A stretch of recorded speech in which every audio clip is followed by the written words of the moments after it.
उत्तराखंड के कैबिनेट मंत्री सतपाल महाराज ने कर्नाटक के बेंगलुरु में केंद्रीय सड़क परिवहन और राजमार्ग मंत्रालय के द्वारा आयोजित 2 दिवसीय राष्ट्रीय सम्मेलन मंथन में प्रतिभाग किया। कार्यक्रम में उन्होंने राज्य के टनल्स और पहाड़ों पर सीमेंटेड सड़कों के निर्माण की पैरवी की। 8 और 9 सितंबर 2022 तक चलने वाले इस मंथन शिविर में देश के सभी राज्यों और केंद्र शासित प्रदेशों के लोक निर्माण मंत्री भाग ले रहे हैं। महाराज ने केंद्रीय सड़क परिवहन एवं राजमार्ग मंत्री नितिन गडकरी का इस आयोजन के लिए आभार भी जताया।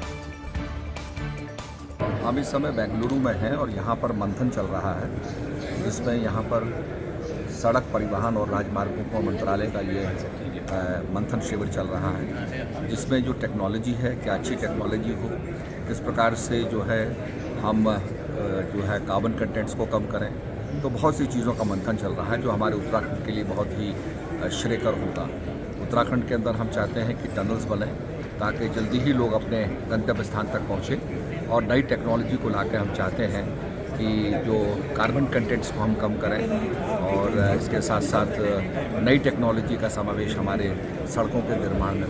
पहाड़ों के ऊपर जो बिचमन है वो सस्टेन नहीं कर पाता, तो हम चाहते हैं कि सीमेंट की रोडें पहाड़ों के ऊपर बने, जैसे कि जहाँ हिमपात होता है वहाँ पर भी सड़क हमारी सुदृढ़ रहे और यातायात सुचारू रूप से चले। इस मंथन शिविर में आए हुए हैं माननीय गडकरी जी का बड़ा सुंदर उद्बोधन हुआ, और उसके बाद यहाँ पर मंथन हो रहा है। उत्तराखंड में वक्फ बोर्ड की संपत्तियों पर अवैध कब्जे को लेकर अब वक्फ बोर्ड काफी सख्त नजर आ रहा है। उत्तराखंड में बोर्ड के अध्यक्ष शादाब शम्स की माने तो जल्द ही अवैध संपत्तियों को गिराने में धामी सरकार का बुलडोजर कार्रवाई करता हुआ नजर आएगा। उन्होंने कहा कि ये संपत्तियां अल्पसंख्यक समाज के गरीब बच्चों की हैं और इस पर किसी को भी अवैध कब्जे का अधिकार नहीं दिया जाएगा। कह सकता हूँ कि 1.5 लाख करोड़ की संपत्ति उत्तराखंड में वक्फ बोर्ड की हैं, और वो गरीब बच्चों का अधिकार है। उसमें बहुत ईमानदारी के साथ हम काम करेंगे और बहुत ताकत के साथ जितना अवैध अतिक्रमण वक्फ बोर्ड की संपत्तियों पे हुआ है उसे हटाने का काम करेंगे, और अब धामी का बुलडोजर आपको उत्तराखंड में भी नजर आने वाला है। पिथौरागढ़ पहुंचे कैबिनेट मंत्री गणेश जोशी ने विकास भवन सभागार में विभिन्न जिला स्तरीय अधिकारियों के साथ विकास कार्यों को लेकर समीक्षा बैठक की। इस दौरान कैबिनेट मंत्री ने हिमालय बचाओ पॉलिथीन हटाओ के तहत सभी को पॉलिथीन का प्रयोग न करने की शपथ दिलाई। उन्होंने अधिकारियों को जनता की समस्याओं को धरातल पर जाकर देखने और सरकार की जन कल्याणकारी योजनाओं को आम लोगों तक पहुँचाने के निर्देश दिए। आज सभी अधिकारियों की एक बैठक मैंने यहाँ पर जिला स्तरीय यहाँ पर ली है। उनसे अभी तक जो केंद्र द्वारा केंद्र पोषित योजनाएं हैं, प्रदेश सरकार की योजनाएं हैं, उसमें क्या प्रगति हुई, पीएमजीएसवाई की जो सड़कें हैं हमारी उनकी क्या स्थिति है, पुलों की क्या स्थिति है, सैनिक कल्याण की क्या समस्या है, इन सारे विषयों पर बातचीत हुई है। क्योंकि आज हमारी सरकार का संकल्प है कि देश के प्रधानमंत्री नरेंद्र मोदी जी किसानों की आय दुगनी करना चाहते हैं। लगातार इस दिशा में हमारी केंद्र की सरकार काम कर रही है। प्रधानमंत्री किसान सम्मान निधि की 12वीं किस्त तब किसानों के पास जाने वाली है। मसूरी नगर पालिका पर कंपनी गार्डन की ई निविदा समेत 5 बड़ी परिसंपत्तियों को 15 से 30 साल की लंबी लीज के नाम पर नीलाम करने के आरोप लगे हैं। शेखर पांडे ने प्रेस वार्ता करते हुए बताया कि नगर पालिका के चेयरमैन और अधिशासी अधिकारी अपने चहेते ठेकेदारों से मिलीभगत कर सरकार की निविदा अधिप्राप्ति नियमावली 2017 के प्रावधानों का खुल्लम-खुल्ला उल्लंघन कर रहे हैं। उन्होंने आरोप लगाया कि पालिका बेशकीमती संपत्ति अपने चहेते ठेकेदारों को सुपुर्द कर घूसखोरी का खेल खेल रही है। मामला यह है कि मसूरी नगर पालिका में जो अध्यक्ष है वहाँ पे उनके द्वारा कुछ टेंडर किए जा रहे हैं। कुछ टेंडर सर्विसेज के हैं, कुछ कंस्ट्रक्शन के हैं। टेंडर जो पॉलिसीज़ है उनका जो है पालन नहीं किया गया। टेंडर पॉलिसीज़ के अगेंस्ट जो टेंडर किए गए हैं वो टेंडर जो है वो अपने खास लोगों को देना चाह रहे हैं, जो वहाँ पे उनके खास लोग हैं। 7 टेंडर किए गए हैं। टेंडरों की जो मियाद है वो 5 साल से लेकर 30 साल तक की है सर्विसेज की टेंडर की, जो कि अमूमन होती नहीं है, क्योंकि उसमें कोई किसी ठेकेदार का पैसा नहीं लगना है। उसमें जो पैसा लगना है वो एक सर्विसेज का चार्ज जो पड़ता है वो नगर पालिका को लेना है। अगर उसकी फेयर टेंडरिंग होती तो मगर नगर पालिका को एक बढ़िया सा उसमें जो है अमाउंट मिलता। उस टेंडरिंग में इन्होंने रास्ता जो निकाला है वो ये निकाला है कि इन्होंने ई टेंडरिंग करी है और उसमें बताया है कि आप जो है संपत्ति निरीक्षण और नो ड्यूज सर्टिफिकेट नगर पालिका से लेंगे, जिसकी ज़रूरत नहीं थी।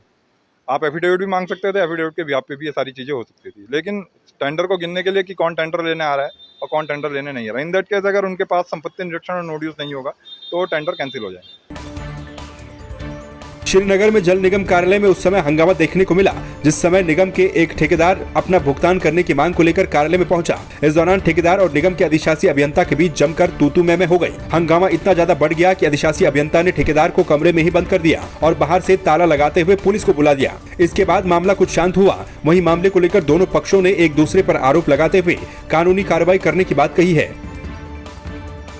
बंद ही रखा, क्या कारण था? बंद इसलिए रखा था कि मैं अपने पेमेंट के लिए गया था। करीबन 6 महीने से मैं गुजारिश कर रहा हूँ कि मेरा पेमेंट करें, लेकिन इन्होंने जो है हर बार जो है टलाया कि हम नहीं करेंगे पेमेंट, किसी भी कीमत में नहीं करने की, तुम जहाँ मर्जी वहाँ चले जाओ। तो मैं पेमेंट के लिए आया था, इन्होंने फिर कमरा बंद कर दिया। कमरा बंद करने के बाद 1 घंटे में बिछा रहा। अब इन्होंने थाने में फ़ोन किया तो हम अपनी बात रख रहे हैं कि हमारा पेमेंट नहीं रुका। इन्होंने एक पंप के अगेंस्ट मेरे एडवांस पेमेंट किया था, वो पंप 6 महीने पहले लग चुका है, उसका पैसा मांग रहा हूँ मैं। और ये बोल रहे हैं कि जो एडवांस कर रखा है उसकी एफआईआर दर्ज करेंगे हम, तुम्हें जो है हम जो है बंद करवाते हैं। तो मैंने कहा बंद करवा, जब मैंने पेमेंट का अगेंस्ट चेक पंप लगा रखा है। ये जो कॉन्ट्रैक्टर हैं हमारे, ये हमारे पास बिडोली सोलर पंपिंग में काम कर रहे थे और इनका जो है 22,88,000 का एक बॉन्ड सोलर पंपिंग का, उसमें 150 मीटर हाइट तक इनको पानी पहुंचाना था। इन्होंने कुछ काम किया उसमें।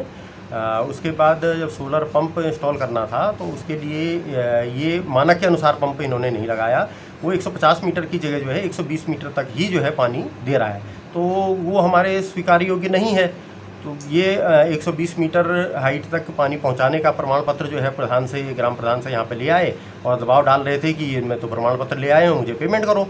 तो अब जब 150 मीटर का हमारा अनुबंध गठित है तो 120 मीटर का हम पेमेंट नहीं कर पाएंगे, यही मैं ठेकेदार को समझा रहा था। और ये जो है इस बात पे अड़े रहे, बदतमीजी करने लग गए कि मैं तो प्रमाण पत्र ले आया हूँ, काम मैंने पूरा कर दिया, मुझे भुगतान करो।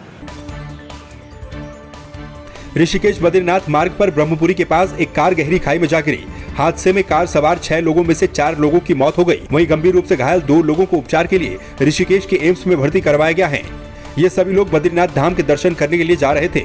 सभी लोग मुंबई के रहने वाले बताए जा रहे हैं, जबकि कार चालक रविंद्र सिंह पुत्र ज्ञान सिंह ऊखीमठ जिला रुद्रप्रयाग का रहने वाला है। उसकी हालत खतरे से बाहर बताई जा रही है। मुनि की रेती एसएसआई रमेश कुमार सैनी ने बताया कि हादसे की सूचना पर पुलिस और एसडीआरएफ ने तत्काल ही मौके पर जाकर रेस्क्यू अभियान चलाया और घायलों को अस्पताल पहुंचाया।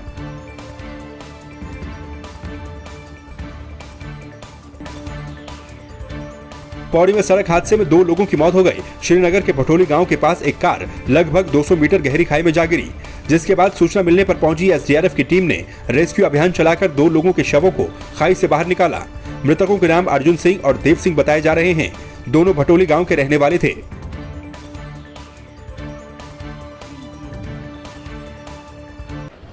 आज सुबह हमें लगभग 8 बजे सूचना मिली थाना कोतवाली से कि श्रीनगर से बुघानी रोड पर गांव भटोली नामक स्थान पर एक वाहन दुर्घटनाग्रस्त हो गया है।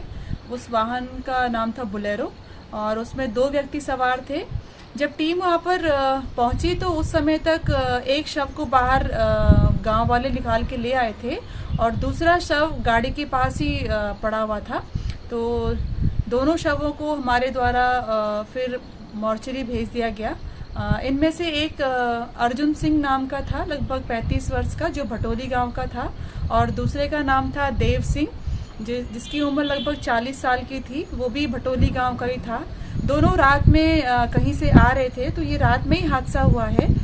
सुबह जब लोगों ने देखा तो जब लोगों को पता चला तब तक दोनों वो डेड हो चुके थे।